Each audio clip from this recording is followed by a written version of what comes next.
Мен бала күнімде естуші едім, біздің қазақ сартты көрсе, күлуші еді. Енеңді ұрайын, кең қолтық, шүлдіреген тәжік. Арқадан үйдебесіне саламын деп, қамыс артқан, бұтадан қорыққан. Көз көргенде әке өдесіп шығып кетсе, қызым боқтасқан, сарт сұрт деген осы деп. Ноғайды көрсе, оны да боқтап күлуші еді. Түйеден қорыққан ноғай, атқа мінсе шаршап, жаяу жүрсе демін алады. Ноғай дегенше ноқай десеңші. Төкке ыңғайы келмейді. Солдат ноғай, қашқын ноғай, башалшық ноғай деп орысқа да күлуші еді. Ауылды көрсе шапқан, жаман сасыр бас орыс деп. Орыс ойына келгенін қылады деген. Не айтса соған нанады. Ұзын құлақты тауып бер депті деп. Сонда мен ойлаушы едім, құдай-ай, бізден басқа халықтың бәрі антұрған, жаман келеді екен.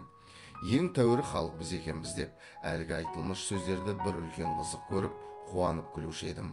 Енді қарап тұрсам, сарттың екпеген егіні жоқ, шығармаған жемісі жоқ, саудагерінің жүрмеген жері жоқ, қылмаған шеберлігі жоқ. Өзіменен өзі әуре болып, бірменен бірі ешбір шаһары жауласпайды. Орысқа қарамай тұрғанда қазақтың өлісінің ахиреттігін, дірісінің киімін сол жеткізіп тұрды. Әке балаға қимайтұғын малыңды кірелеп сол айдап келіп тұрды ғой. Орысқа қараған соңда орыстың өнерлерін бізден олар көп үйреніп кетті. Үлкен байларда, үлкен молдаларда ептілік, қырмызылық, сыпайылық бәрі соларда.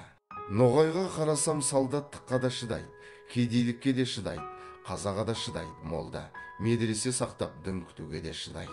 Еңбек қылып мал табудың да жөнін солар біледі. Салтанат, әсемде соларда.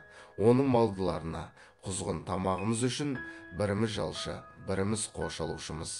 Біздің ең байымызды, сәнің шақшы аяғын білен, шыратырға қойған идан түгіл шық, сасық қазақ деп үйінен қуып шығарады. Оның бәрі бірін-бірі қуып қор болмай, шаруа қуып, өнер тауып, мал тауып, зор болғандық әсері. Орысқа айтар сөзде жоқ. Біз құлы, күңі құрлыда жоқпыз. Бағанағы мақтан, бағанағы қуанған, күлген сөздеріміз қайда.